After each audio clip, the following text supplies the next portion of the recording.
ሞትን ስደትን ጦርነትን ረሃብና መጎሳቆልን ደምሮና ባስቶ ለማስቀጠል የብልጽግና አገዛዝ ቀጠሮን ለግንቦት 24 ቀን 2018 ዓመተ ምህረት አድርጓል። ሐቀኛም የህዝብ ተወዳዳሪ በሌለበት ለምርጫ ቀርቶም በህይወት ለመኖር እንኳን ፈተና በሆነበት ወጦ መግባት ውሎ ማደር እንደ ብርቅ በሚታይበት ሀገር የዲሞክራሲ መገለጫ የሆነው ምርጫ መደረጉ ህገወጥነትን ጦርነትን እስርና ጅምላ ግድያን የማስቀጠል ጉዞ መሆኑን ለዓለም ለማጋለጥ ታላቅ መድረክ የአማራ ማህበር በሲያትል በመጪው ሜይ 9 አዘጋጅቷል።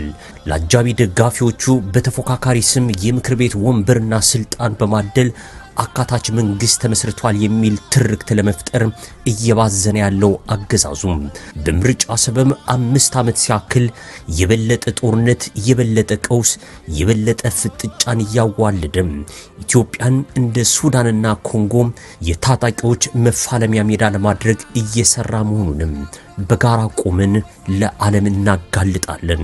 እናቶችን ሕክምና፣ ህፃናትን ትምህርት፣ ወጣቶችን መኖር፣ አዛውንቶችን ጸሎት የከለከለም የባህልና የትውልድ አምካኝ የፍቅርና የአንድነት ተውሳክ ጨካኝ ጸረ ህዝብ አረመኔ አገዛዝን ማውገዝ ህሊናን ከጸጸት ደዌ ነፃ የሚያደርግ ብቻ ሳይሆን ከህዝባችን ጎን ለመቆማችን ዋና ማረጋገጫ ነው።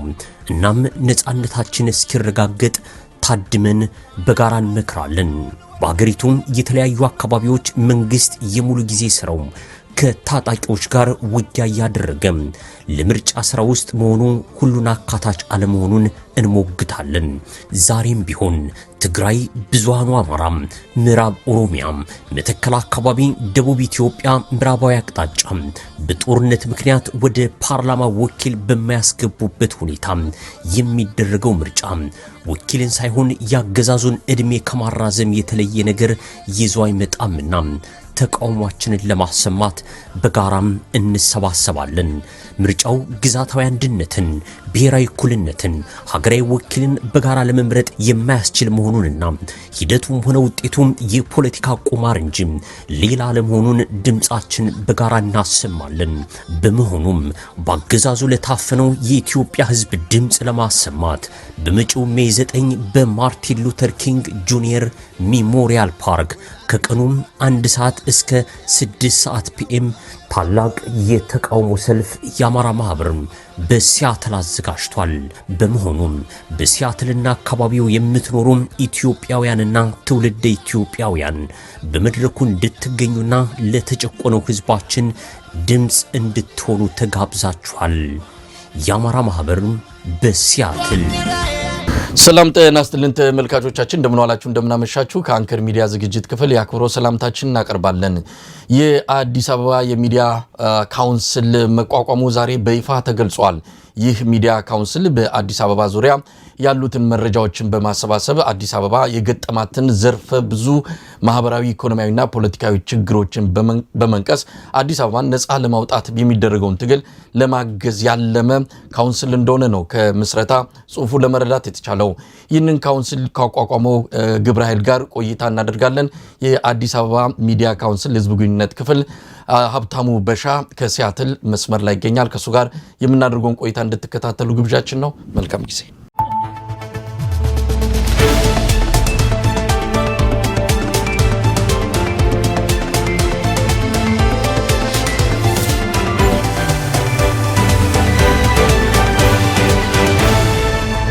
ጤና ይስጥልን ሀብታሙ። ጤና ይስጥልኝ መሳይ፣ እንዴት ነህ?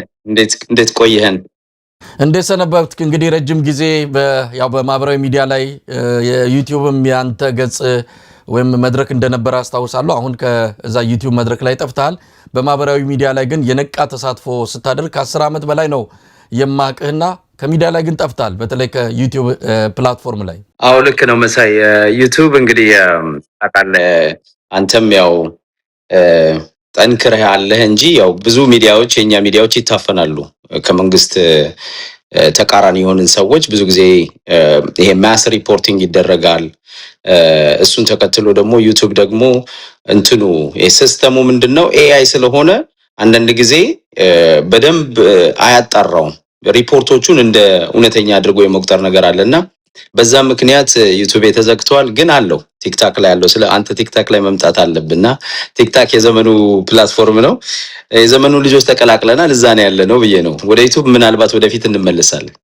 እንግዲህ ሀብታሙ ብዙ ነገር እናነሳለን። ዛሬ አዲስ ነገር ነው ይዛችሁ የመጣችሁት የአዲስ አበባ የሚዲያ ካውንስል እንግዲህ ምን ማለት እንደሆነ ምን እንዳሰባችሁ በዝርዝር የምናወራበት አዲስ አበባ የገጠማትን ፈተና ከምንም በላይ የህልውና አደጋ ኢትዮጵያዊነት የገባበት ጊዜ ላይ ይህንን ጉዳይ አንስታችሁ በመምጣታችሁ በእውነት ትልቅ ነገር ነው ማለት ይቻላል። እስቲ የአዲስ አበባ የሚዲያ ካውንስል ለምን ማቋቋም አስፈለገ? መሳይ በጣም ጥሩ ጥያቄ ነው። እንግዲህ የአዲስ አበባ ሚዲያ ካውንስል መቋቋም ያስፈለገበት ምክንያት እንደምታውቀው የአዲስ አበባ ህዝብ በኢትዮጵያ ላለፉት 30 ወይንም 35 ዓመታት ውስጥ የአዲስ አበባ ህዝብ እንደ ኢትዮጵያ ዜጋ ያልተቆጠረበትና ከፖለቲካ ከኢኮኖሚ የተለያዩ ሴራ ሲሰራበት የነበረ ነው። ህገ መንግስቱን ጨምሮ እንደምታውቀው የአዲስ አበባ ህዝብ ነዋሪ ነው ተብሎ የሚጠቀሰው ታውቃለህ። የአዲስ አበባ ነዋሪዎች ነው የሚሉት።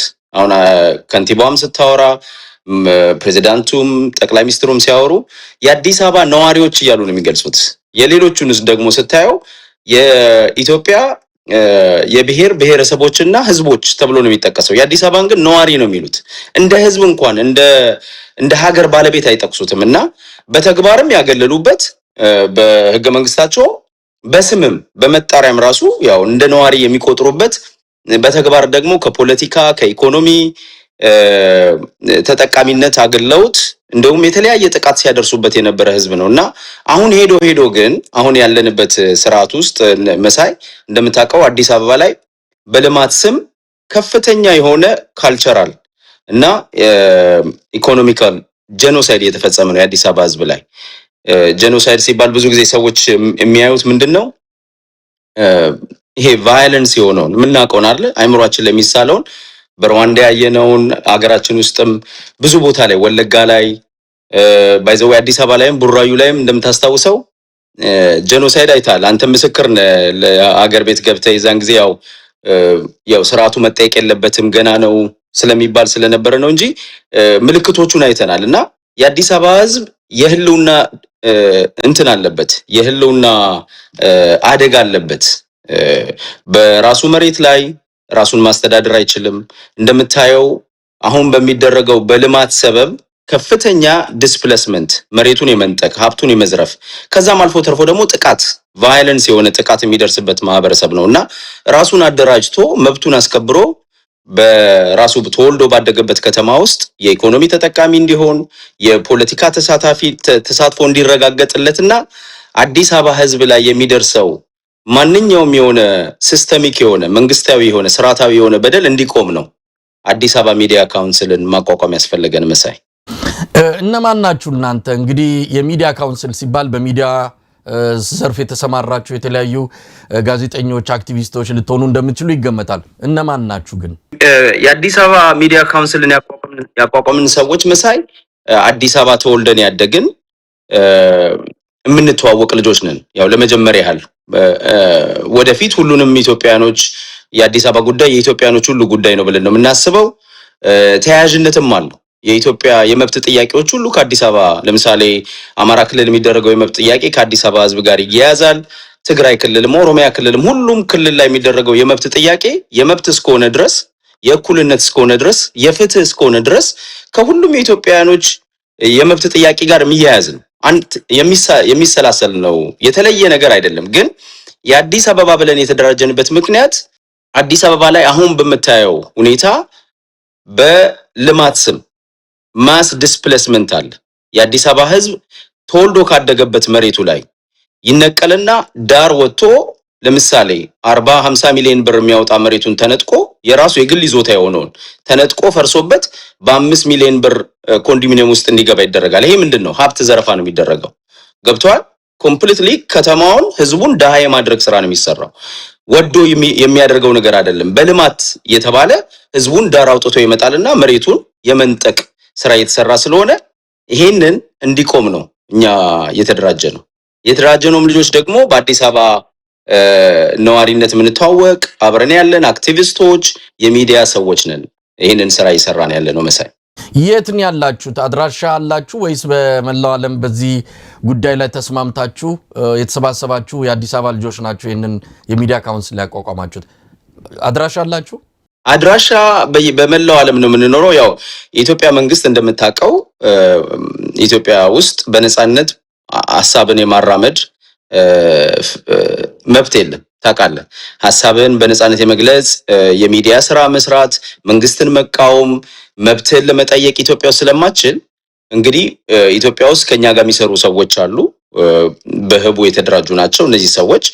እኛ ደግሞ በውጭ ያለ ነው በፊት ለፊት ወጥተን የአዲስ አበባን ህዝብ የመብት ጥያቄ በአደባባይ ይዘን የወጣን የአዲስ አበባ ተወላጆች ነን ማለት ነው። የተለያዩ አክቲቪስቶች፣ በሚዲያ ላይ የሰሩ ሰዎች፣ ታዋቂ ግለሰቦችም ያሉበት አደረጃጀት ነው። መሳይ እንግዲህ ሀብታም ውስጥ ስለ መሰረታችሁት ካውንስል በጥልቀት በስፋት እንነጋገራለን። እስቲ አዲስ አበባ ያለበትን ችግር እንደው በዝርዝር መነጋገር ከተቻለ እንግዲህ እናንተ አዲስ አበባ ተወልዳችሁ ያደጋችሁ ስነ ልቦናችሁ የአዲስ አበባ ከአዲስ አበባ ከፍ ካለም ኢትዮጵያዊነት መለያ ቀለማችሁ የሆነ እኛ ምንም እንኳን የክፍለ ሀገር ልጆች ብንሆንም አዲስ አበባን ግን የጋራ መለያችን ምልክታችን የኢትዮጵያ ብቻ አይደለም የአፍሪካም ጭምር ትልቅ መናኸሪያ የሆነች ከተማ ናት። ዛሬ አንሳ በአንድ ዘውግ በአንድ ማንነት ስር ያሉ ሰዎች ጠርንፈው አፍነው ቀለሟን እያጠፉ ታሪኳን እየበረዙና አዲስ የሚሉትን ማንነት ለመጫን ሰፊ ስራ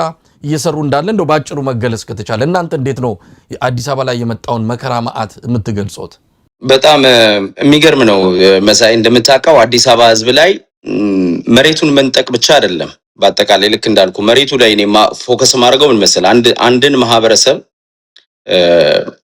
ሳይኮሎጂካሊ እንደገና ፊዚካሊ በአጠቃላይ ኢኮኖሚክሊ ይህንን ማህበረሰብ ድሃ የአይምሮ ነው ህብረቱን ይሄ ሶሻል ፋብሪኩን ትስስሩን መበጣጠስ ትልቅ ይሄ በካልቸራል ጄኖሳይድ ነው የሚባለው። በአጠቃላይ አንድን ማህበረሰብ ዲስፕሌስ ነው የምታደርገው ወይንም አንድን ማህበረሰብ ሆን ብለ ለመጉዳት ሲስተሚክ የሆነ ይሄ በየትኛው በብዙ ዓለሞች መሳይ ተደርጓል። በልማት ሰበብ የሚደረጉ ነገሮች አሉና አዲስ አበባን ልክ እንዳልከው አንተ ይሄውን ያለው ስርዓት አዲስ አበባን የሚያይበት መነጽር የተለየ ነው። ይሄ ያለው የነ አብይ አህመድ ስርዓት አንደኛ አዲስ አበባ የኔ ብሔር መሬት ነበረች። ሚኒሊክ የተባሉ ንጉስ መጥተው የኔን ብሔረሰብ አፈናቅለው አዲስ አበባን አሁን ያለችበት ደረጃ እንድትሆን አደረጋት ብለው ያምናሉ። ገብቷል። ስለዚህ አሁን ለነሱ ጀስቲፋያብል ነው አሁን የሚያደርጉት ነገር። ገብቷል። እንግዲህ እግዚአብሔር ያሳየ አዲስ አበባ ከተቋቋመ 130 140 ዓመቱ ነው አይደለም? ረጅም ጊዜ ነው። እና በዚህ ጊዜ ሂደት ውስጥ አዲስ አበባ ፍሮም ዘ ስክራች በሚባል ሁኔታ ዛሬ ያሳየው ቪዲዮ ላይ ስታይ ዋናው ሜሴጃችን ምንድነው? አዲስ አበባ ሲቋቋም ጥቂት ሰዎች የነበሩበት ነው። መሬቱ ይታወቃል። ባዶ መሬት ነው። ጫካ ነበረ። ጥቂት ገበሬዎች፣ ኦሮሞም፣ ትግሬዎችም፣ አማራዎችም፣ ጉራጌዎችም የነበሩበት ግን ጥቂት ኢትዮጵያኖች የሚኖሩበት መሬት ነበር። ያ መሬት ተስፋፍቶ ያ መሬት አድጎ ግንባታ ተመስርቶበት ከተማ አድጎበት እዚህ አሁን የደረሰበት ሰፊ እድገት ላይ የደረሰችበት ከተማ ነው ያለው እና እዚህን ከተማ ኮምፕሊትሊ የውሸት ፋብሪኬትድ የሆነ ስቶሪ አምጥተ ይሄ የኔ ብሔር መሬት ነው ብለ እንግዲህ የብሔር ማንነት የብሔር ፖለቲካ የመጣው በኢትዮጵያ ውስጥ መሳይ በኔና ባንተ እድሜ ነው ይታወቃል አይደል? ኢህአዴግ ነው ይዞት የመጣው። ከዛ በፊት ኢትዮጵያኖች የኢትዮጵያ ብሔር ብሔረሰቦች ከአንዱ ቦታ የተንቀሳቀሱ ሰፊ መሬት ሊይዙ ይችላሉ አይደል? ይንቀሳቀሳሉ። ይሄ ደግሞ የዓለምም ታሪክ ነው ባይዘው። ገብቷል? ዓለም ሁሉ እንደዚህ ነው የተሰራው። አንድ ማህበረሰብ ይንቀሳቀሳል፣ መሬት ላይ ይሰፍራል፣ ያንን ግዛት ያጸናና ይሄዳል። ሌሎች ይመጣሉ፣ አብረው ይኖራሉ፣ ይቀላቀላሉ። ሀገር እንዲህ ነው የሚሰራው እና ኢትዮጵያ ውስጥ አንድ ቦታ ስፔሲፊክሊ ይሄ ቦታ የዚህ ብሔር ነው ተብሎ ሊግል እየወሰደ አንድ ብሔር ከመንግስት ጋር ተዋውሎ ወይንም ደግሞ እግዚአብሔር ከሰማይ አውርዶት ያንን ማህበረሰብ እዚህ መሬት ያንተ ነው ብሎ የሰጠው የለም። ገብቷል አባባሌ? ኢትዮጵያ ውስጥ ከጊዜ ሂደት በጊዜ ሂደት ቴንኪው በጣም አመሰግናለሁ። ቪዲዮም ገላጭ ነውና ይሄ በደንብ የሚያሳየው ነውና በጊዜ ሂደት የተለያዩ ብሔሮች የተለያዩ ዜጎች ከቦታ ቦታ ተንቀሳቅሰው ሀገር ያለማሉ፣ ቦታ ላይ ይሰፍራሉ፣ ይኖራሉ። እንደዛ ነው የሆነውና የአዲስ አበባ ሂደት ከዚህ የተለየ አይደለም። የአዲስ አበባም ህዝብ ይሄን ነው ታሪኳም ይሄን ነው የሚመስለውና አዲስ አበባ ላይ ግን ይሄውን ያለው ስርዓት አዲስ አበባ የኔ ብሔር መሬት ነች ብሎ ስለሚያስብ የአዲስ አበባን ህዝብ ከመሃል ለማፈናቀል ፕሮጀክት ነድፈዋል። በኔ አንደርስታንዲንግ አንተም ትረዳለህ ብዬ አስባለሁ። ለምሳሌ አንዳንድ ቦታዎች ላይ ኦሮሚያ ክልል ላይ በወለጋ በለገጣፎ ቡራዮ ኦሮሚያ ክልል አዲስ አበባ ዙሪያ የሚባለው ላይ ካየ ለውጡ እንደመጣ ቤቶች በ60 ሺህ ቤቶች ነው የፈረሱት። አንተም ታስታውሳለህ። ለገጣፎና ቡራዮ በግሬደር ነው የፈረሱት። ወዲያው በቃ ህዝቡም ወዲያው ተበተነ። አሁን ግን ያ ህዝብ ላይ የፈጠረው ነገር አለ። ያ ህዝብ ላይ የፈጠረው ቁጣ አለ መሰል ሰው ምንድነው ማድረግ የተፈለገው? አሁን ፓርክ መስራት ከተማው ላይ ሰፊ መሬት ታፈርሳለ። ካሳንቺስ የሚባል ትልቅ መንደር አዲስ አበባ ህዝብ የአዲስ አበባ ነዋሪ ለረጅም ዓመት የኖርበትን ተሳስሎ በአንድነት በፍቅር የሚኖርበትን ከተማ ተነቅልና የተለያየ ቦታ ተጠላቸዋል። መሬታቸው ሰፊ ያ መሬት እንግዲህ ቫልዩን ታያለ መሳይ አዲስ አበባ በመሬት ይዞታዋና በመሬት ቫልዩ ከኒውዮርክ የበለጠ የአዲስ አበባ መሬት ከኒውዮርክ የበለጠ ዋጋ አለው። መሃል ከተማ ላይ ያለው ቫልዩ ኒውዮርክ ከተማን የበለጠ ቫልዩ አለ መሬቱ ማለት ነው። እና ስትነጥቅ ምንድነው የምትነጥቀው? የ40 ሺህ አንድ ሰው የሚይዘውን መሬት ትንሽዬ መሬት 40 ሚሊዮን 50 ሚሊዮን የሚያወጣውን መሬት ትነጥቅና አንተ 1 እና 2 ሚሊዮን ብር ተሰጠውና ትንሽዬ ቁራሽ መሬት ተሰጠውና እዚህ ጋራ ቤት ስራና ግባ ትለዋለህ። ወይንም ኮንዶሚኒየም አንድ ባለ አንድ መኝታ ቤት ኮንዶሚኒየም ባለ 2 መኝታ ቤት ኮንዶሚኒየም ሰጠዋለህ። እነዚህ ሰዎች ግቢ ያላቸው ቢዝነስ ያላቸው ባይዘው አዲስ አበባ ላይ ምን መሰለ መሳይ እየፈረሰ ያለ የአዲስ አበባ ህዝብ የሚፈርስበት መሬቱ ቤቱ ብቻ አይደለም ቢዝነሱ ጭምር ነው። ታውቃለህ አዲስ አበባ አንድ ሰው ቤቱ አካባቢ ላይ ቢዝነስ ይሰራል። ወይ ሱቅ ይኖረዋል፣ ወይ ስጋ ቤት ይኖረዋል፣ ወይንም ደግሞ የሚኖርበት ቤት ላይ ሌላ አከራይቶ ቤቱን ይኖራል። እና ይሄ ላቭሊሁዱን የሚኖርበትን ኑሮውን ሁሉ ማመሰቃቀል ነው የተያዘው። ቀላል የሆነ መሳይ ቀላል የሆነ ችግር አለ አዲስ አበባ ላይ ያለው። አሁን ህዝቡ አንደኛ በማስፈራራት ገብቷል። ጄኖሳይድ ቡራዩ ላይ የተደረገው ጭፍጨፋ የአዲስ አበባን ህዝብ ፓኒክ አድርጎታል። ይሄ የዛሬ 8 ዓመት የተደረገ ነው ካየ እና አዲስ አበባ ህዝብ አሁን ይሄ ስርዓት መብታችንን ብንጠይቅ በአንድ ናይት ተነስቶ ሊጨፈጭፈን ይችላል ብሎ ያምናል የአዲስ አበባ ህዝብ። እኔ ብዙ ሰው አናገር ያለው መሳይና የዚህን ያህል ፍራቻ አለ የአዲስ አበባ ህዝብና አሁን የኛ ሚዲያ ስራ ምንድነው? አንደኛ ህዝቡን በተደራጀ ሁኔታ መብቱን እንዲያቅ ያለበትን እየደረሰበት ያለውን ነገር ይሄ ለልማት ነው ተብሎ የሚባለው ነገር ብልጭልጭ ነገሩንም ብዥታ ይፈጥራል። ታውቃለህ አይደል መሳይ? አንዳንዴ እውነት ይመስላል እኮ አዳነች አበቤ ወጣ የምታሳየው ከተማው መብራት በመብራት መሆኑ ፓርክ መሰራቱ ለልጆች መጫወቻ መሰራቱ ያ ዲሰፕሽን ይፈጥራል። አዎ እየሰራ አይደል እንዴ? ጠቅላይ ሚኒስትሩ እየሰራ ነው። አዳነች አበቤ እየሰራች ነው። ለምን እንደምትቃወሙት? ከተማው እየለማ ነው። ቆሻሻ ነገር ነው ደግሞ እየጸዳ ያለው ይሉሃል። አየህ እንደዚህ ያሉ ያጣጥላሉና ይሄ ሰዎች አይምሮ ላይ ሰዎችን ብሬን ዋሽ የማድረግና ከተማውን ሙሉ ለሙሉ አፍርሶ ህዝቡን ከመሃል አውጥቶ ዳር የመጣል ሲስተም ነው። ይሄንን ለማስቆም ነው በዋነኝነትና ይሄን እዚህ ላይ ነው ፎከስ አድርገን እየሰራን ያለነው። ሀብታሙ እውነት ለመናገር የአዲስ አበባ ልጆች በአሁኑ ሰዓት በተደራጀ ሁኔታ ድምጻቸውን ሊያሰሙ የሚችሉበት እድል አላቸው ወይ? ይሄ ባለፉት 3 እና 4 ዓመታት በተለይ ኮሪደር ልማት በሚል የተሰራው በዋናነት የአዲስ አበባን ህዝብ መስተጋብር መበጣጠስ ነው። እቁብና እድርን ማፈራረስና ሰው እንዳይገናኝ ማድረግ ነው። ይሄ ከፊት ለፊት የሚታየው የኮሪደር ልማት ተብሎ አብይ አህመድ ያመጣው ነገር ኢህአዲግ የተሳሳተው ነገር ነበር። አዲስ አበባ ላይ 23-0 ሲሸነፍ ተሳስቷል። የአዲስ አበባ ህዝብ በጣም የጠበቀ መስተጋብር ስላለው ያ የሚበጣጠሰው እንዲህ አይነቱን ነገር ስናደርግ ነው ብሎ አቅዶ አልሞ የሰራው እንደሆነ ይታወቃል። እስቲ የአዲስ አበባ ልጆች የሚናገሩትንም እንስማ። ይሄ ከዚህ በፊት የዛሬ 5-6 ዓመት የተቀረጸ ነው። የአዲስ አበባ ህዝብ ድምጽ ይሄ ነው፣ የወጣቱ ድምጽ። በዛን ወቅት ይህንን መልእክት አስተላልፈዋል። አሁን የአዲስ አበባ ልጅ ምን አለው? ምንም ነገር የለውም። ሌላው ክልል ላይ መሬት አለው፣ ቦታ አለው፣ ምን አለው? እኛ አዲስ አበባ ልጆች ምን አለን? ኮንዶሚኒየም እንኳን ለማግኘት ታግነን ተሸክመን ውድድርና ሰርተን ነው አንድ ቤት ለመያዝ አይደል እንዴ ያለን። ሌላው ግን አገሩ ላይ መሬት አለው፣ እርሻ አለው፣ ሁሉ ነገር አለው። ሁለት ጥቅም ነው የሚጠቀመው። አንድ በአዲስ አበባ መታወቂያ፣ አንድ በሀገሩ መታወቂያ ይጠቀማል። የአዲስ አበባ ልጅ ምን አለው? ከስደት ውጭ ባህር ከመብላት ውጭ ምን አለው? ለአዲስ አበባ ልጅ ማን ነው የሚያዝነው? መች ነው ለአዲስ አበባ ልጅ የሚታዘነው? እነሱ ለአዲስ አበባ ልጅ እያዘን አይደለም። ታከለው ማን ቢሆን በየቦታው እያስገባ ነው አይደል ያለው። አዲስ አበባ ነው አይወክልም። እኛ ማንንም ይግዛን፣ ስፔንም ይግዛን፣ ማንንም ይግዛን፣ እኛ ማንንም አይደለም። ሲጀመር አዲስ አበባ የኛም ሳትሆን የአፍሪካ መዲና ናት። ከደቡብ አፍሪካ መጥቶ ያስተዳድራት። ግን የአዲስ አበባን ህዝብ የአዲስ አበባ ልጅ ጥቅም ማስጠበቅ አለበት። ልክ የኦሮሚያ ወይ የአማራ ጥቅም እንደሚጠበቀው የኛ ጥቅምስ መች ነው? የአዲስ አበባ ልጅ መች ነው ተጠቃሚ የሚሆነው? በፖለቲካው ሁሌ የአዲስ አበባ ልጅ የሆነ ነገር ሲባል የአዲስ አበባ ልጅ ነው እንደዚህ ናቸው የሚባለው ማን ነው? 90 ትግሉን ማን ነው ያቀጣጠለው? የአዲስ አበባ ልጅ ነው። ሀብታሙ እንግዲህ ይሄ የዛሬ 6 ዓመት ታከለ ኡማ የአዲስ አበባ ከተማ ከንቲባ በነበረበት ጊዜ የተሰማ ድምጽ ነው። አሁን ይሄን ድምጽ ማሰማት አይቻልም። እንግዲህ ይሄ ከሚሰማባቸው ቦታዎች አንዱ የአጼ ሚኒሊክ ሐውልት የሚገኝበት ነው። የአድዋ በዓል ጊዜ ያም እንዳያከብር ሆን ተብሎ ሲስተሚክ በሆነ መልኩ ስልታዊ በሆነ መልኩ አንድ የሆነ ብልጭልጭ አዳራሽ ተገንብቶ እዛ ውስጥ አስገብቶ የበዓሉን ባለቤት መከላከያ ሰራዊት አድርጎታል። ስለዚህ አዲስ አበባ ህዝብ የት ነው አሁን ያለው? እውነት ታገኙታላችሁ? ወይ እስር ቤት ነው ያለው፣ ወይ አገር ጥሎ ተሰዷል፣ ወይ ደግሞ በተበታተነ ሁኔታ ድምጹን አጥፍቶ ነው ያለውና የአዲስ አበባ ትንፋሽ ሊሰማ የሚችልበት ሁኔታ አለ በአሁን ሰዓት። መሳይ የሚገርም ቪዲዮ ነው ያነሳው። ይሄ አሁን ባይዘዌ ያሳየው ቪዲዮ ታላቁ እስክንድር ነጋ አሁን በአማራ ፋኖ ትግል ውስጥ ያለው እስክንድርን መቼም ላንተ አላስተዋወቀም፣ ግን እስክንድር ባልደራስ ብሎ ነው እነዚህ ወጣቶች የሰበሰበው። የዛን ጊዜም ከጠቅላይ ሚኒስትሩ ቀጥታ ለእስክንድር ነጋ ወይንም ለአርበኛ እስክንድር ነጋ መልስ የሰጡት ምን ብለው ነው? ጦርነት እንገባለን ነው። ባልደራስ መጀመሪያ ምስረታው ምንድነው የነበረው?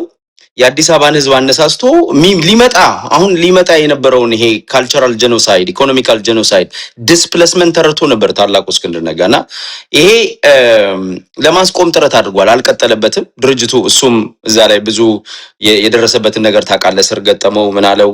ድርጅቱም አሁን ፋንክሽን አያደርግም ብዙ እንዳየውና ይሄ አዲስ አበባ እንቅስቃሴ እኛ የጀመርነው እኛ አሁን ዛሬ በውጭ ሆነን እንድናደርገው የተገደድነው ነባራዊ ሁኔታ የኢትዮጵያ ነባራዊ ሁኔታ ያለው የኢትዮጵያ ፖለቲካል ላንድስኬፕ ነፃነት የሌለበት ሐሳብህን፣ መብትህን፣ ፍላጎትህን ማትገልጽበት ምድር ሆኗል የኢትዮጵያ ምድር። አሁን እንደምታስበው አይደለም አዲስ አበባ ስርዓቱ ያለበት 4 ኪሎ ያ በሙሉ ጥበቃው የምታየው ነውና አዲስ አበባ ያው ወንበሩም ያለበት ነውና አዲስ አበባ ላይ መብትን እኛን ተደራጅተን መብታችንን መጠየቅ ቀርቶ አንድ ወጣት ልጅ አለ የአዲስ አበባ ልጅ ነው እሱምና አይተው ከሆነ ሶሻል ሚዲያ ላይ ምንድነው ፍቅር ሲዝም የሚባል ሃይማኖት መስርቷል ብቻውን ነውና ልጁ መሬት የነጠቁኝ ተደራጅተው የመጡ ቄሮች ይሄው ቃሊቲ ላይ ማለት ቤቱን እያሳየ መሬት የነጠቁኝ ስላለ አስረው ደብድበው አሰቃይተው አባረውታል። አሁን 3-4 ጊዜ አስረውታልና አሁን አንዳንድ ቪዲዮ ክሊፕ ያለው ምን ይላል? አብይ አህመድ ኢትዮጵያ ውስጥ ሐሳቡን ስለገለጸ የሚገረፍ ዘፈን ስለዘፈነ ምናምን ይላል። አብይ ያው ሁሉ ጊዜ የመናገር ችግር የለበትም። ያው የእውነት ነው ችግር ያለበት አብይ ከእውነት ጋር የተጣላ ነው እንጂ ንግግር በማሳመር ውሸትን እውነት አድርጎ በማቅረብ አብይ አህመድን የሚተካከለው እስካሁን አላየንምና ያው ነፃነት እንዳለ ነው ስርዓቱም የሚገልጸው። ግን ስርዓቱ ምን ያህል ጨቋኝ መሆኑን የምታየው አትሊስት ኢህአዴግ በፊት መሳይ እኔ እናንተ ከ1997 ከቅንጅት ጊዜ ጀምሮ የታገል ነው አትሊስት በአደረጃጀት ፖለቲካ አደረጃጀት ሲኖር ነው ሊያፈርስ የሚመጣው አይደለ? በግለሰብ ደረጃ ስትጽፍ እነ እስክንድር ነጋ እኮ 20 ምናምን ዓመት የታሰሩም ቢሆን ሐሳባቸውን ይገልጻሉ። ትዝ የሚል ከሆነ ሰማያዊ ፓርቲ ሰልፍ ይጠራል፣ አንድነት ፓርቲ ሰልፍ ይጠራል፣ ትዕይንተ ህዝብ ያደርጋሉ፣ ጉባኤ ያደርጋሉ። የተወሰነ በጭቆና ውስጥም የተወሰነ ነፃነት የሚመስል ነገር አለ አይደል? ትንሽ የመደራጀት መብት ትንሽ ምንድነው እነመለስ ዜናዊ በረጅም ገመድ የማሰር አለ አይደል? ልክ እስርን አልፈ ህዝብ ሞቢላይዝ አድርገ መንግስትን መነቅነቅ ስትችል ነው መተው ሊሰብሩ ሊያስሩ ሊያፈርሱ የሚሄዱት። አብይ ግን ያቺን እንኳን አይፈቅድም። ገብቷል አባባለ በረጅም ገመድ እንኳን ታስራ ማለት ማውራለ ረጅም ገመድ የሚለው ምንድነው? ይሁን ጫና ኖሮብህ የመንግስት ጫና እንዳለ ሆኖ ሰው ትንሽዬ እንዲተነፍስ ሚዲያ እንዲኖረው ሰው ችግሩን እንዲያወራ እንኳን አይፈቅድም። ይሄው ያየነው እኮ ነው። በቴዲ አፍሮ ሁኔታ ያያየን ነው። ታላቁ አርቲስት ቴዲ አፍሮ ሙዚቃ ያወጣው ሙዚቃ የኢትዮጵያን ህዝብ ብሶት የተናገረበት ነው። ግን ምንድነው የሆነው? ማናጀሮቹን ማሰር፣ ስቱዲዮን መስበር፣ ሐራስ ማድረግ፣ ንብረቱን መዝረፍ፣ ቴዲን ቁም ስቅል ማሳየት ነው። አየ ቴዲን ከዚህ በፊት ብዙ በወያኔ ጊዜ ብዙ ዋናው እንደም ቴዲ ታወቀበት ታውቃለህ አይደለም? በ1997 ባወጣው ሙዚቃ ነው ኢህአዴግን ወይንም ቲፒኤልኤፍን ተቃውሞ ያወጣው ሙዚቃ ነው እንደ ሞር ፖፑላሪቲ የጨመረለት ለቴዲ እና ከዛ ጊዜ ጀምሮ ቴዲ ሐሳቡን በሙዚቃ ይገልጻል።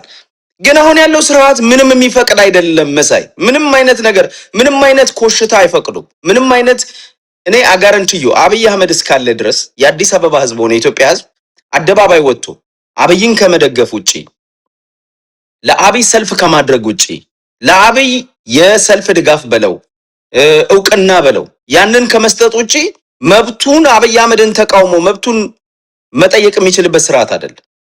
ይሄ የታወቀ ነውና ስለዚህ እኛ አሁን ባለው ሁኔታ ኢትዮጵያ ውስጥ በግልጽ ማድረግ የምንችለው ነገር የለም። ከኢትዮጵያ ውጭ ሆነን የኢትዮጵያን ህዝብ ማስተባበር ነው የምንችለው ማለት ነው። የኢትዮጵያን ህዝብ ድምጽ ነው መሆን የአዲስ አበባን ህዝብ ድምጽ ነው የምንሆነው። ገብቷል? የአዲስ አበባ ህዝብ ላይ የደረሰበት ያለውን በደል እየደረሰበት ያለውን ጭቆና እየደረሰበት ያለውን ግፍ በሚዲያ ማውጣት ህዝቡ እንዲነቃቃ ማድረግ ህዝቡ ለትግል እንዲነሳሳና በመጨረሻ ያው ያለበት ኢኮኖሚ ጫና አለ፣ እየደረሰበት ያለ ግፍ አለ፣ የህልውና አደጋ አለበት። ህልውና ማለት መሳይ አንዳንዴ የህልውና አደጋ ሲባል ጦርነት የተከፈተበት ብቻ አይደለም። እኔ አዲስ አበባ ህዝብ ላይ ጦርነት ተከፍቷል ባይነኝ እኔ ምን አይነት ጦርነት በለኝ። አዲስ አበባን ህልውናውን የሚያጠፋው ህብረቱን የሚያጠፋ ሶሻል ፋብሪኩን የሚበጣጥስ ንብረቱን የሚዘርፍ ኮምፕሊትሊ ደሃ የሚያደርገው የህልውና አደጋ ውስጥ ገብቷል አዲስ አበባ። ከከተማው የሚያወጣው ከከተማው ደግሞ ወጥቶ ይኸውልህ የአዲስ አበባ ሰዎች ከከተማ ወጥተው ምንድነው ያደረጉት? ከከተማ ወጥተው ቤት ሰሩ። ለገጣፎ ቡራዮ ምንድነው የገጠማቸው? ለገጣፎና ቡራዮ ቤታቸው ፈርሶ በግሬደር ፈርሶ በፖሊስ ተደብድበው ግማሾቹ ተገለው እናቶች ሜዳ ላይ ወድቀው ጅብ እስኪበላቸው ልጆቻቸውን ጅብ እስኪበላ ድረስ ሜዳ ላይ ወደቁበት ሁኔታ ነው ይሄ ዲስፕሌስመንት የገጠመው። ስለዚህ አሁንም የአዲስ አበባ ህዝብ ከመሃል ተነቅሎ አሁን እነ አብይ አህመድ ወደሚያሰፍሩት ቡራዩ በለው ለገጣፎ በለው ጀሞ በለው ኮዮ ጨፌ በለው እነዚህ ቦታዎች ላይ ሲወስዱት የአዲስ አበባ ህዝብ ነገ የሚገጥመውን ነገር አያውቅም። ስለዚህ ምንድነው አንድ የሚባል አባባል አለ፣ የሃይማኖታዊ አባባል ቢሆንም መሳይኔ ማምንበት ነው።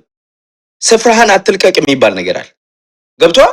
የተወለድክበት ስፍራ ያደግክበት ስፍራ ያንተ ነው፣ ባለቤትነቱ ያንተ የሆነ መሬቱ ያንተ የሆነ ያንን ማስከበር ካልቻልክ ዳር ወጥተህ ደግሞ መብት አለ ልትላችል። ስለዚህ አዲስ አበባ ህዝብ ማስተላለፈው መልእክት ምንድነው ለአዲስ አበባ ህዝብ መሳይ? የአዲስ አበባ ህዝብ እስከዛሬ ከዛሬ ነገ ለውጦች ይመጣሉ። ጭቆናውን ብችለው መፈናቀሉን ብችለው ነገ ከነገ ወዲያ ለውጥ ይመጣል ብለህ እያሰብክ እዚህ ደርሳል። ከዚህ በኋላ ግን የቀሩትም ከተሞች እንዳይፈርሱ የቀሩትም ሰፈሮች መንደሮች እንዳይፈርሱ ሙሉ ለሙሉ የአዲስ አበባ ህዝብ ተበታትኖ ልክ እንደ ምንድነው የሚባለው እንደ ኩርድ የኩርድን ታሪክ ታውቃለህ መሳይ? ኩርድሾች በፊት የነበሩበት መሬታቸው ተነጥቆ አሁን የት አሉ አይባልም። በቁጥር እንኳን ለማግኘት ትቸገራል። የኩርድን ታሪክ ካየ በጣም የሚያሳፍር ነው እና ጄኖሳይድ ነው የተፈጸመባቸው፣ መሬታቸው ነው የተነጠቀው።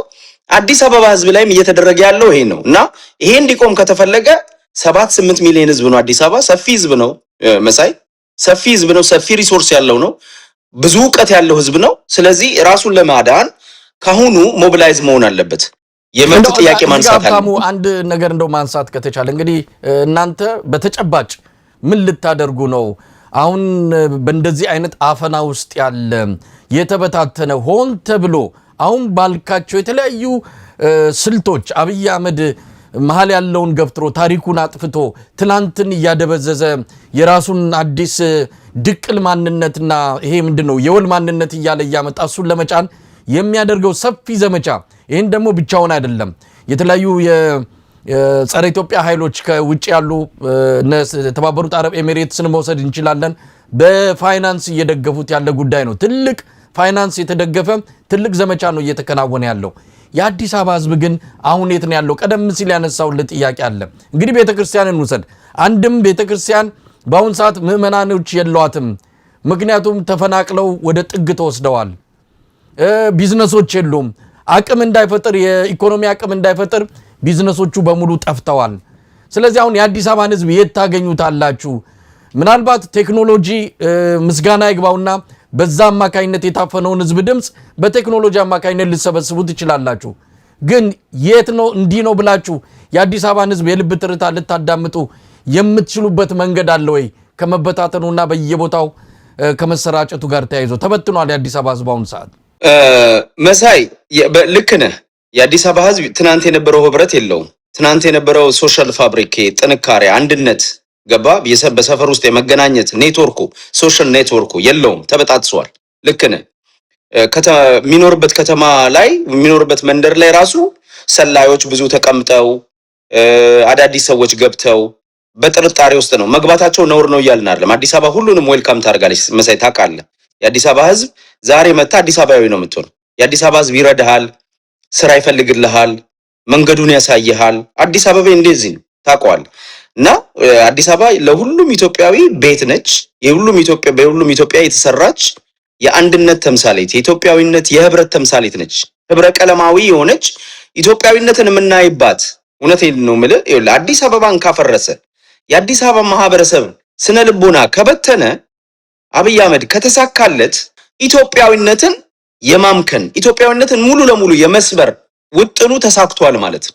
ስለዚህ እኛ ዛሬ አዲስ አበባዊነትን ስናድን ልናድን የምንችለው ኢትዮጵያዊነትን ነው፣ ህብረትን ነው፣ አንድነትን ነው። አዲስ አበባን ከመታውና አከርካሪውን መተ ሙሉ ለሙሉ ድምጥማጡን ካጠፋው ልክ እንዳልኩ አንተ እንዳልከው ተበታትኗል። ሙሉ ለሙሉ አይደለም። እኔ መሳይ ካንተ ትንሽ የምለየው ምንድነው? አዲስ አበባ ልክ ነህ። አብይ አህመድ ላለፉት 8 ዓመታት ወይም ብልጽግና ከመጣ በኋላ 30% የአዲስ አበባን ማንነት መስበር ችሏል ብዬ አምናለሁ። ገብቷል። የፈረሱ ሰፈሮችን አውቃለሁ። ምን ያህል ሰዎች ዲስፕሌስ እንደሆኑ አውቃለሁ። እንደው በዳታ ሌላ ቀን እናወራለን። ያሉትን ነገሮች ምን ያህል ሰዎች ወጥተዋል ከከተማው አብይ ከመጣ ጀምሮ እና ምን መሰለኛ ወደፊት እንዲያውም መሳይ አንድ ማድረግ ያለብን አንተም በዚህ አጋጣሚ እኔ በህዝብ ፊት ለፊት የምጠይቅ ምንድነው እንዳንተ ያሉ ሰዎች አንተ በጣም በኢትዮጵያዊነት የምናቀ አሁን ያው በፊት እኔ ስርዓቱን ስደግፍ ትንሽ ተቃውሜ ነበር ታውቃለህ። እንግዲህ በጣም ከምንድነው የሚባለው በቲክታክ ቋንቋ ነው የምነግርህ፣ ረገጣ ይባላል። የቲክታክ ወሬ ነውና ረገጣ ብሏል። የሚዲያ ስም ነው። ረገጣ ማለት ያው መቃወም ነው፣ መተቸት ወይንም ያው ያለን ልዩነት ማሳየት ነው። አንዳንዴ ያው ምንድነው ግብረ ገብነት የሌለው ረገጣ አለ። ዝም ብለህ ስም መሳደብ ቤተሰብና እንደዛ ሳይሆን እኔ ምክንያታዊ ሆኜ እናንተን ተችቼ ነበረ። ደስ የሚለው ነገር ደግሞ ዛሬ አንተም ነገሩን አይተ ቢዘገይም ሳይሆን ለምሳሌ የዛሬ 8 ዓመት እኔ ለምሳሌ አዲስ አበባ አህመድን መቃወም የጀመርኩት አዲስ አበባ በፓርቲ ደረጃ ትዝ ይላል አይደል? አዲስ አበባ የኦሮሚያ ነች ብሎ መግለጫ ወጡ። ዳስ ሬድ ላይን ነው፣ ለኛ ፍላግ ነው፣ ሬድ ፍላግ ነው። ገባ? የኦሮሚያ ነች ብሎ ፓርቲው ካወጣ ቡራዩ ላይ የተደረገውን ግፍ አይተ እኔ የለውበትም አይደል ያለው ሰውዬ ትዝ ይላል። ያው አጭበርባሪ ነው ሰውዬውና ብዙ ሰው ባይዘው እናንተም ኢትዮጵያዊነትን ከመፈለግ ሰውዬውም ደግሞ በጣም አጭበርባሪ ስለሆነ በጣም አስመሳይ ስለሆነ በዛ ብዙ ሰው ነው የሚጭበረበረው። በእርግጥ ገብቷል። ላለፉት 8 ዓመታት እኮ ብዙ ነገር ነው የተማረ። ሰዎች ምን ያህል ርቀት ነው የሚሄዱት? ገብቷል። ለራሳቸው ኮምፈርት ዞን የራሳቸው አሁን እንግዲህ በኢትዮጵያዊነት በእኩልነት የነበረ ጥያቄያችን ወርዶ አሁን ያለው የአብይ አስተዳደርን አገኘን አይደል? እዛ ላይ ደግሞ እንደነ መሳይ መኮንን ሌሎች ጊዜ ሰጠው የሰውዬ ቆይ ስርዓቱ 30 ዓመት የቆየ ነው። ሌብነት የነበረበት ነው፣ ዘረኝነት የነበረበት ነው። የሰውዬ ግን መልካም ሐሳብ አለው። እስኪ አንዳንዴ እሱም ሌላ ነገር ቢናገርም እስኪ ድል እንስጠው የሚል ነበር። ደስ የሚለው እናንተ ከዛ ያንን አይታችሁ አሁን ወጣችኋል። የዚህንም የተቃውሞ ካምፕ በትግል እየመራችሁ ነው። መሳይ ቀላል አይደለም። አንተ የምታደርገው አስተዋጽኦ ቀላል አይደለም። በሚዲያ አስተዋጽኦ ያለ ድምጽ ቀላል አይደለም፣ የሚታይ ስለሆነ ማለት ነው። ስለዚህ ወደፊትም እኛ የአዲስ አበባን ስራ ስንሰራ አንተ የኢትዮጵያ ድምጽ ነህ፣ አንተ ለኢትዮጵያ ህዝብ በሙሉ የነጻነት ትግል ላይ ነው በሚዲያም እያደረክ ያለው ከናንተ አይነት ሰዎች ጋራ ኮላቦሬት ነው የምናደርገው። ከዚ የአዲስ አበባ ጣፋንታ ከመሳይ መኮንን ከሐዋሳ ጣፋንታ አይለይም። ገብቷል? የአዲስ አበባ ከመቀሌ አይለይም፣ ከባህር ዳር አይለይም። እኛ የአዲስ አበባ ህዝብ ትግላችን የምናደርገው አንድ የአዲስ አበባ ህዝብ ተወልዶ ባደገበት ላይ ከመሬቱ የሚፈናቀለውን የሚደርስበትን ግፍ ለማስቆም፣ ሁለት ይዞት የኖረውን ኢትዮጵያዊነት ለማጽናት፣ ሀገር አልባ እንዳንሆን፣ ከተማ አልባ እንዳንሆን ምልክት የሚሆንን ከተማ ለማቆየት ነው። የኢትዮጵያዊነት ምልክት አሁን ታውቃለህ፣ ለምሳሌ ሐዋሳ ስትሄድ፣ ጋሞ ስትሄድ የኢትዮጵያ ባንዲራ ታያለ፣ በኢትዮጵያዊነት መኩራት ታያለ። አዲስ አበባ ግን ብሔር ቀለም ሳይለይ በዛ ላይ ደግሞ ኢትዮጵያዊነት የሚዘመርበት ቦታ ነው አይደል? ያንን ኮምፕሊትሊ ማጥፋት ነው የተፈለገው። ለዛ ነው እና አብይ አህመድ የአዲስ አበባ ህዝብ ላይ ባህሉን እምነቱን ሲያከብር ሳይቀር ጥምቀት ሲያከብር የተለያዩ የእምነት የአደባባይ በዓላቶችን ሲያከብር ከነጠላው ላይ ከጋቢው ላይ አረንጓዴ ቢጫ ቀይ ያለው ቀለም እየፈለቀቁ እየቀደዱ የሚያወጡት ለምንድን ነው? ገብቷል? ይሄ እኮ ገላጭ እኮ ነው። አየ ኢትዮጵያዊነትን፣ አንድነትን፣ ሀገር መውደድን ለማፍረስ ህዝቡን ማሸማቀቅ አለባቸው። ይሄንን ደግሞ አረንጓዴ ቢጫ ቀይና ኢትዮጵያዊነትን የሚወደውን ማህበረሰብ ደግሞ አከርካሪውን መስበር አለባቸው። ስለዚህ አዲስ አበባ ላይ ሆኖ የአዲስ አበባን ትግል ማቀጣጠል የኢትዮጵያን አንድነት መጠበቅ ነው ብዬ ነው ማምነው። መሳይ እንዴት አንድ የጠየቀኝ ጥያቄ አለ። እንዴት ነው ህዝቡን የምታገኙት? ህዝቡ ልክ ነህ፣ ህዝቡ አንድነቱ ተበጣጥሷል። መሳይ ይኸውልህ፣ ህዝቡ አሁንም አዲስ አበባ ውስጥ ነው ያለው። ፒያሳ የነበረው አሁን ጀሞ ሄዷል። ካሳንቺስ የነበረው ቦሌ አራብሳ ሄዷል። የተለያዩ ቦታዎች ላይ ነው ያለው። አሁን ደግነቱ ምን መሰለ፣ ሁሉም የሚዲያ ዘመን ነው። ፕላትፎርም አለ፣ ቲክታክ የሚባል ፕላትፎርም አለ። በጣም አሁን ኢትዮጵያ ውስጥ እንግዲህ ከተማ ውስጥ ያለ ልጅ ቲክታክ ማያይ የለም፣ እናት አባት የለም። ኦልሞስት ቲክታክ ሁሉም ቤት ውስጥ ገብቷል። ዩቲዩብ ሁሉም ቤት ውስጥ ገብቷል። ሴልፎን ሁሉም ቤት ውስጥ ገብቷል። ስለዚህ እኛ ስራ ከሰራን መሳይ፣ እኛ ሐሳብ ከሸጠን፣ እውነት ካቀረብን፣ ህዝቡን ማደራጀት ሞቢላይዝ ማድረግ ከቻለን ህዝቡ ካለበት ሆኖ መታገል ይችላል። እየተደረገበት ያለው ነገር እኮ አሁን ብዥታ ነው። ዋናው የለ ማይንድ ሴት ነው መሳይ። ልማት ነው ብለው ያሳዩታል። ይሄው የሰራውላችሁ እኮ ሜዳ ያሳዩዋቸዋል። አይታ እንግዲህ ህዝቡ አይጠቀምበትም። ከፍሎ ነው የሚገባው። ከመሬቱ ተፈናቅሎ የትራንስፖርት እንኳን ወደ ከተማ እንዳይመጣ እንኳን ሩቅ ነው ወስዶ የጣሉት። አንደኛ፣ ሁለተኛ የገቢ መሬቱን ሰርቶ የሚያገኝበትን ላቭሊሁዱን ማንነቱን ብቻ አይደለም ኢኮኖሚካል ሶርሱንም ነው ያጠፉበት መሳይ። ስለዚህ ይሄን ግን የሚያጭበረብሩት ምንድነው? ይሄው ልማት ነው፣ ከተማዋ አድጋለች፣ በልጽጋለች። እናንተ ደግሞ ከተማ ሲጸዳ፣ ቆሻሻ ሲጸዳ እያሉ ያላግጡበታልና ህዝቡን ማንቃት ነው የመጀመሪያ ስራችን። ምንድነው መሳይ? ህዝቡን ማንቃት ነው። ህዝቡን ተደራሽነታችን ምንም ጥርጥር የለውም። ህዝቡ በያለበት ሆኖ እናገኘዋለን፣ እናደራጀዋለን። ግን እኛ አቴንደደይ ምንድነው ፈረስ ያደርሳል እንጂ አይዋጋም ነው አይደል? ህዝቡ ራሱን ሞቢላይዝ ማድረግና ለራሱ መብት እኔና መሳይ አንተ በቀን 3 ትበላለህ፣ በቀን 3-4 ጊዜ ሻወር ትወስዳለህ፣ ቫኬሽን መሄድ ትችላለህ፣ ከአንድ 2 ቤት ገዝተህ መኖር ትችላለህ። ያለው ሰው የሚኖርበት ሀገር ስላለ፣ ሰው የሚከበርበት፣ ሰው እኩል የሚሆንበት፣ ለፍተህ ጥረህ ግረህ የምትሻሻልበት ሀገር ስለሆነ አዲስ አበባ ይሄ የላቸው። እኔ ይሄ ኖሮኝ ለአዲስ አበባ ህዝብ፣ ለኢትዮጵያ ህዝብ ድምጽ ከሆንኩኝ የኢትዮጵያ ህዝብ ይሄን ነው መጠቀም ያለበት እንጂ እኔ መጥቼ እንድታገልለት መጠበቅ የለበት። ለራሱ ገብቷል። እኔና መሳይ እዚህ ሀገር ፕሪቪሌጅ ኖሮን የተሻለ ኑሮ እየኖርን ለሚጨቆነው ድምጽ ከሆነ ማስተባበር ከቻልን እውነቱን ካወጣንለት ከትግል በላይ መሬት ላይ ከሚደርሰው ትግል በላይ ድርሻችን እየተወጣን ነው። ሌላውን ግን እኛ ጎሉ ድረስ ኳሱን ይዘን እንሄዳለን። ጎሉን ማስገባት የአዲስ አበባ ህዝብ ጣፋንታ ነው ብዬ ነው ማስበው። ሀብታሙ እንግዲህ ስለ አዲስ አበባ እውነት ለመናገር እናንተ ተወልዳችሁ ትብታችሁ የተቀበረበት ሊሆን ይችላል። የአዲስ አበባ ግን የኢትዮጵያ የህልውና ምሰሶ ነው። ማናችንም የትም እንወለድ የአዲስ አበባ ጉዳይ ከምንም በላይ ይመለከተናል። ኢትዮጵያዊነትን መስበር ሲፈልጉ በተሰበርንበት ቦታ ሰብረናቸዋል ያሉትም አዲስ አበባ ላይ ተጣብቆ ነው። አንድ አስተዳደር አይደለም። የሀገሪቱ የፌዴራል መንግስቱ፣ የኦሮሚያ ክልል፣ የአዲስ አበባ ከተማ አስተዳደር 3 አካላት ናቸው አዲስ አበባ ላይ የተረባረቡት። ስለዚህ የመጣብን ሸክም የመጣብን መከራ ቀላል የሚባል አይደለም። ትከሻ ጠንክር ብሎ ተባብሮ በአንድነት ይህን የመጣውን ነገር መቋቋምና አዲስ አበባን ማዳን በዛውም ኢትዮጵያን ማዳን የሚገባ ጉዳይ ነው። ስለዚህ ቀደም ሲል እንዳልከው እኛ በአጋዥነት አይደለም በባለቤትነት ነው እዚህ ንቅናቄ ውስጥ መግባት የሚገባን። ሚዲያው ከዚህ በላይ ሌላም ዓላማ የለውም። ይሄ የራሳችን ምናልባት እኛ እንምራው እንጂ ባለቤትነቱም ድምጹም የሚሰማው የኢትዮጵያ ሕዝብ ነው። የአዲስ አበባ ሕዝብ ድምጽ የሚሰማበት ሚዲያ ነው። በፈለጋችሁበት ጊዜ በፈለጋችሁ ሰዓት ይሄ ሚዲያ ለእናንተ ድምጽ ለእንቅስቃሴያችሁም እንደዚሁ መድረክ ሆኖ የሚመጣ ይሆናል። ሀብታሙ እንደው ስለ አዲስ አበባ አውርተን ምን ጨርሰው አይደለም። የመጣውን ግፍ ቤቱ ይቁጠረው ይናገረዋል። እንደው ለአዲስ አበባ ሕዝብ መልሶ መንገርም ለቀባሪው አረዳ ስለሚሆን እንተዋዋለን። ግን እናንተ አሁን በቀጣይ እንደው ተቆጥሮ ይሄን እናደርጋለን፣ በዚህ በኩል የአዲስ አበባ ሕዝብ ያግዘን፣ በዚህ በኩል ይሄ አካል ያግዘን የምትሉት ነገር አለ? ዝርዝር የስራ እቅዳችሁን ልትነግረን ትችላለህ? ያ የዝርዝር የስራ እቅዳችን የመጀመሪያ አሁን ዛሬ ምንድነው ያደረግነው? አደረጃጀታችንን ለህዝብ የማሳወቅ ስራ ላይ ነው ያለነው። ገብቷል? አሁን ላውንች ያደረግነው ምንድነው የአዲስ አበባ ሚዲያ ካውንስል ተቋቁሟል። ምንድነው የአዲስ አበባ ሚዲያ ካውንስል ዓላማው ምንድነው?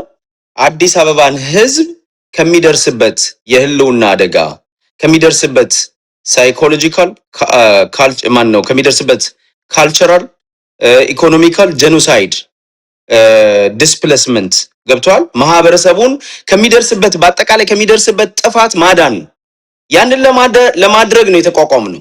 ይሄን ደግሞ የምናደርገው በምንድነው? ዋናው ስራችን በሚዲያ የአዲስ አበባ ላይ እየደረሰ ያለውን ግፍ በአደባባይ ማውጣት፣ የአዲስ አበባን ህዝብ የሚደራጅበትን መንገድ መፍጠር፣ የሚገናኝበትን መንገድ መፍጠር፣ ቻናል መፍጠር። አሁን አደረጃጀታችንን ካየው ዌብሳይት አለን። እያንዳንዱን ነገር ኦንላይን ላይ ሰው ማግኘት ይችላል። ስልክ ቁጥር አለን፣ ኢሜል አለን። ሰዎች ዳይሬክትሊ ለአዲስ አበባ ሚዲያ ካውንስል ኢንፎርሜሽን መላክ ይችላሉ፣ መረጃቸውን መላክ ይችላሉ። ከኛ ሚዲያውን ደግሞ አንተንም ጨምሮ መሳይ ከሁሉም ሚዲያ ይሄ የአንድነት ኃይል የኢትዮጵያዊነት ኃይል ሁላችንም ተባብረን ይሄ አዲስ አበባንም ትግል ጨምረን አንድ ላይ አሁን ከሚደረጉ ትግሎች ጋር ባይዘው ወኛ የሚቃረን አይደለም። ኢትዮጵያ ውስጥ የሚደረጉ ትግሎች እኔ የአዲስ አበባ ሚዲያ ካውንስል የሚዲያ ትግል ነው የምናደርገው። ገብቷል? ኢንፎርሜሽናል ነው ገብቷል እንጂ ሚሊተሪ አርም ስትራግል አይደለም።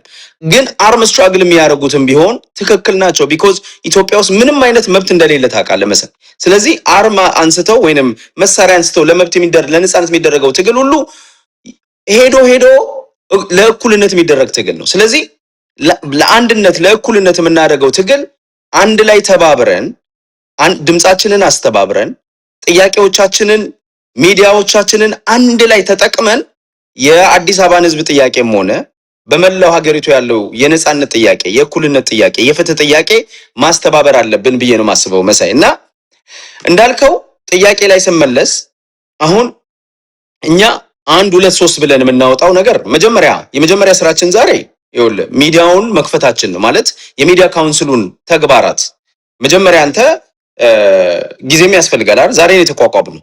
ዛሬ በእርግጥ በውስጥ ስንሰራበት ነበር እና ዛሬ ነው የተቋቋመው። ዛሬ ነው ለህዝብ ሚዲያ መቋቋማችንን እየገለጽን ያለ ነው።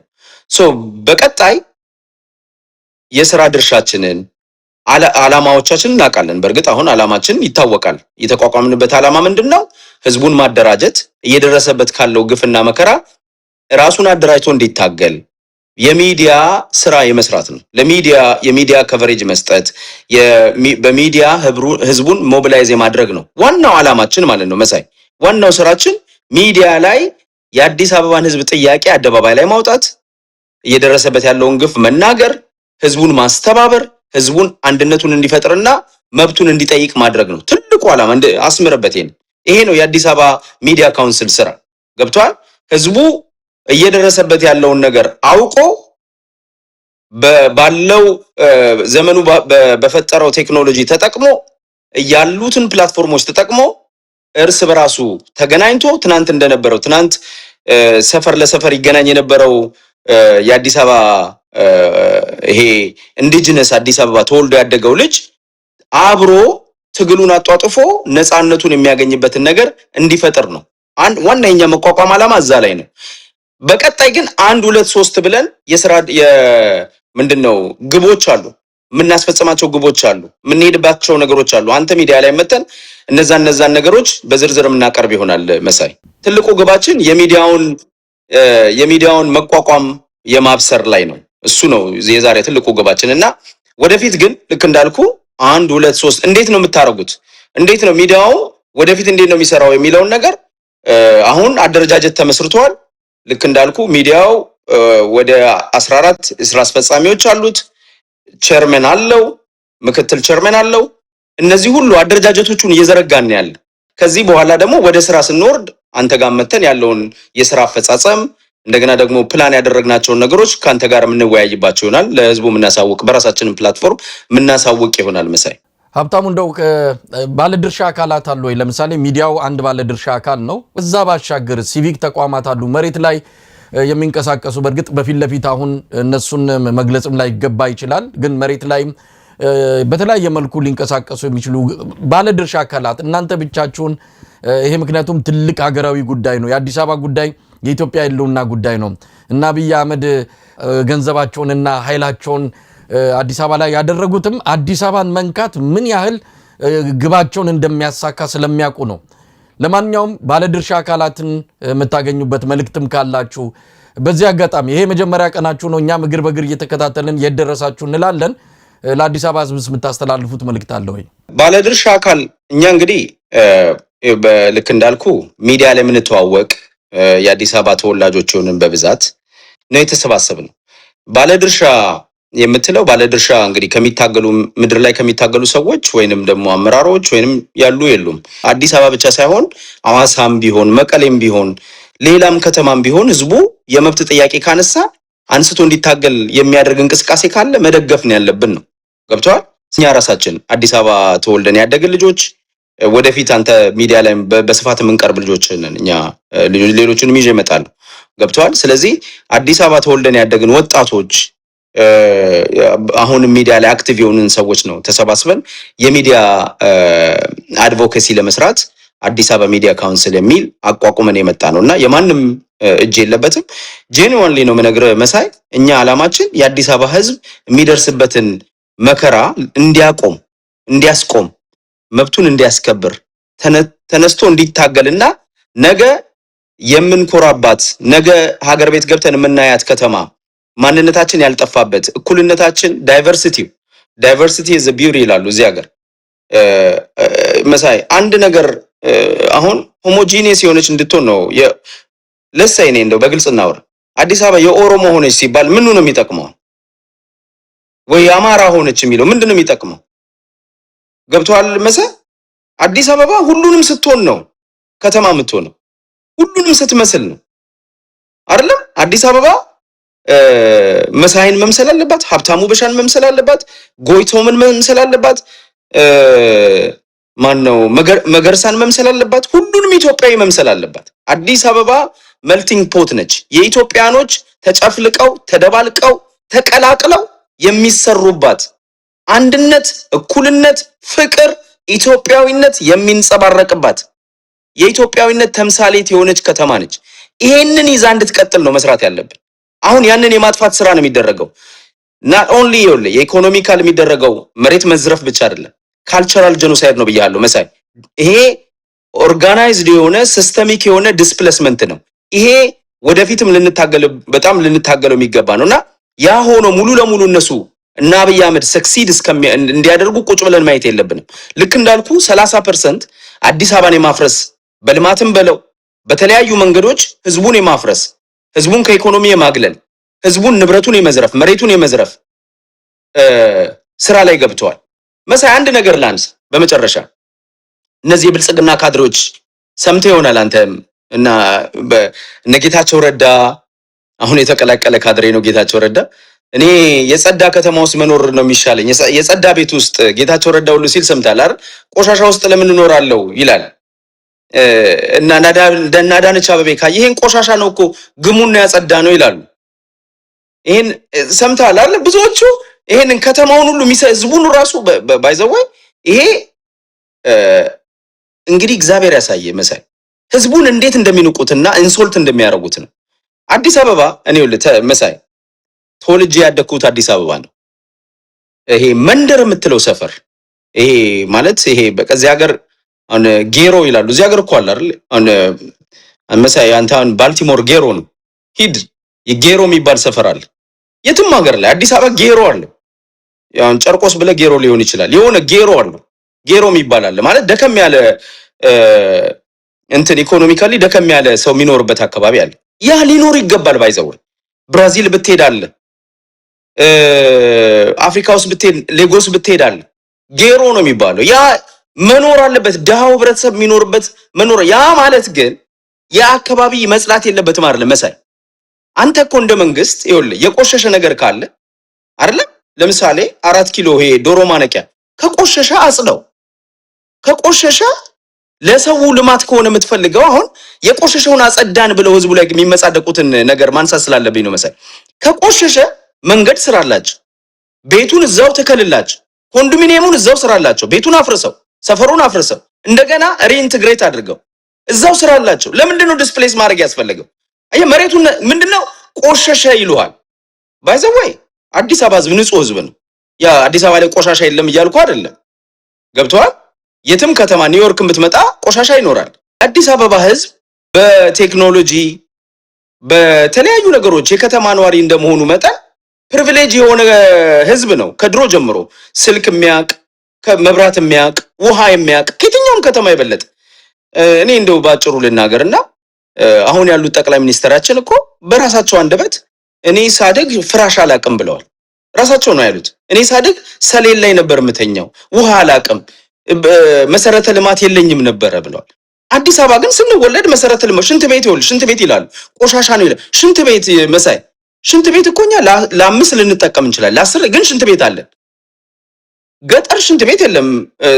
ጠቅላይ ሚኒስትሮቻችን ከመጡበት አካባቢ ትናንት የነበሩ ገዢዎቻችን እነ ደብረጽዮን እነ መለስ ዜናዊ ከመጡበት አካባቢ እኮ መሰረተ ልማት በሌለበት ቦታ ነው የመጡት። እነዚህ ሰዎች መጥተው የአዲስ አበባ ህዝብ ላይ መመጻደቅ የለባቸው። ያንን ካወቁ ሰፈሩ ከቆሸሸ ሰፈሩ ልማት ከሌለው ማጽዳት፣ ማልማት፣ ህዝቡን እዛው ቦታ ላይ ተጠቃሚ ማድረግ ይቻላል። ገብቷል አባባሌ? ግን ስለ ቆሻሻ አነሳናችሁ። ይሄው ቆሻሻ ነበረ እንደገና ይሄው ያጸዳ ነው እያሉ የሚመጻደቁት ነገር ትክክል አይደለም። መሬት ነጠቃ ነው እያደረጉ ያሉት እና አዲስ አበባ ህዝብ ራሱን የሚጠብቅ ህዝብ ነው። ደሳሳ ጎጆ ውስጥ እንኳን ቢኖር የጭቃ ቤት ውስጥ እንኳን ቢኖር ጸርቶ የሚኖር ነው። ካልሲውን አጥቦ ልብሱን አጥቦ መንገዱን ቤቱን ጠርጎ የሚኖር ህዝብ ነው እናውቀዋለን። እና ህዝቡ ላይም በህዝቡ ሞራል ላይም ነው የሚረማመዱትና የአዲስ አበባን ህዝብ ቆሻሻ እያሉ ነው። ልርሊ የአዲስ አበባን ህዝብ ቆሻሻ ነበርክ፣ ይሄው አጸዳነ፣ ይሄው ጠረግነ፣ ቆሻሻውን የጠረግ ነው እያሉ ነው ያሉት። ይሄ ህዝብን ኢንሶልት ማድረግ ነው። ይሄ ህዝብን መስደብ ነውና ልማቱ መጽዳቱን እየተቃወምናል። ባይዘው የአዲስ አበባ ልማት መሳይ እኔ እናንተ የምንለው ህዝቡን ተጠቃሚ አድርጎ ቢለማ ህዝቡን አንስቶ ዳር የሚጥል ባይሆን እዛው የሚያለማ ቢሆን ሰፈሩን የሚያጸዳ ቢሆን መሬቱን ደግሞ ተመጣጣኝ ቦታ የሚሰጠው ቢሆን ለህዝቡ ሲያነሳ ቤትን ሲያፈርስብህ ተመጣጣኝ ዋጋ ከፍሎ ተመጣጣኝ መሬት ሰጥቶ ተመጣጣኝ ነገር መንግስት ካደረገን ለምን እንቃወማለን? መሳይ መቃወም ሱስ አለብን እንዴ? ለምን የምትቃወሙ? ምንም እንቃወምበት ምክንያት የለም አይደል? ግን ምንድነው በልማት ሰበብ የህዝብን መሬት የመንጠቅና ሀብት ንብረት የመዝረፍ አንድ የህዝቡን ስነ ልቦና፣ የህዝቡን ህብረት፣ የህዝቡን አንድነት፣ የህዝቡን ስብጥር ማፍረስ ኢትዮጵያን ማፍረስ ስለሆነ ስራቸው ነው የምንቃወመው እንጂ ቆሻሻ ስለጸዳ አይደለም። እና ይሄንን ማድረግ ስላለብን ነው። አሩን ነው አንተ ታዝበ ከሆነ ደጋግሞ ቆሻሻ ነው አጸዳ ነው ስለሚሉ ነው። ምን ይሄ ተደጋግሞ የተነገረ ነገር ስለሆነ ነው አጽንኦት ሰጥቼ ተናገርኩት ነው። አብይ አንድ የሚጫወተው ይሄ ነው። የስነ ልቦና ይሰድብሃል፣ ይንቅሃል፣ ያጣጥልሃል። ከዛ በማንነት ባለ ነገር ታፍራለህ። ከዛ እሱ ያመጣውን መፍትሄ እንድትቀበል የሚደረግ በጣም ተራ የስነ ልቦና ጫወታ ነው የሚያደርገው። እሱም የነበረበትን እናውቃለን። ልጅ ለእናቷ ምጣት ታስተምርም ብሏል። እነሱ ሊያስተምሩት ስለ ንጽህና ሊነግሩት የሚችሉት አይደለም። ይሄ ማለት እነሱንም ማጣጣል አይደለም። ግን እነሱ በድፍረት አንተን ቆሻሻ ሲሉ እናንተስ ምንድናችሁ ብሎ መጠየቅ ተገቢነት ስላለው ነው። የተካሄደው ንቅለ ተከላ ነው። በነገራችን ላይ ይሄ የሚባለው ልማት ብልጭልጩ ምኑም ለህዝብ የሚያስብ አገዛዝ ቢሆን ኖሮ በአሁን ሰዓት 30 ሚሊዮን ኢትዮጵያውያን በአስቸኳይ ምግብ እርዳታ ውስጥ ሆኖ እሱ ብልጭልጭ አምፖልና ፏፏቴ አይተክልም ነበር። ይሄ በትክክልም የኢትዮጵያን ታሪክ እሱም ራሱ የሚለው ነገር አለ። እንደ አዲስ ከኛ ዘመን ጀምሮ የምትፈጠር ኢትዮጵያ አለች። አሮጊቷ እያሉ እኮ ነው የሚሰድቧት። አሮጊቷ ኢትዮጵያ እያሉ እኛ ይዘናት የመጣናለች። ከሷ ጀምሮ የኢትዮጵያ ታሪክ አንድ ብሎ እንዲቆጠርም ነው የፈለጉትና ይሄ በጣም ትንንሽ የሆነ የአብይ አህመድ የማታለያ ዘዴዎች ናቸው። የሀገር መሪ ሆኖ ስናየው ነው ያፈርንበት። ለማንኛውም በዚህ በሂደታችሁ በእንቅስቃሴያችሁ ለምታደርጉት አስተዋጽኦና አጠቃላይ ተልእኮ አንከር ሚዲያ ከጎናችሁ መሆኑን ለመግለጽ ይወዳል።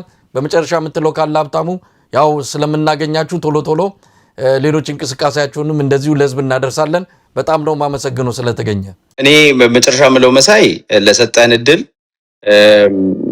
ይህንን ወሳኝና መልካም ሀሳብ ይዘን ተነስተን የአዲስ አበባን ህዝብ ችግር እየደረሰበት ያለውን ሰፊ የኢኮኖሚ ማህበራዊ ቀውስ ሲስተሚክ የሆነ የተጠመቀ የተደገሰ ጥፋት ንቅለ ተከላ ብለዋል። አንተ ጥሩ ቃል ነው።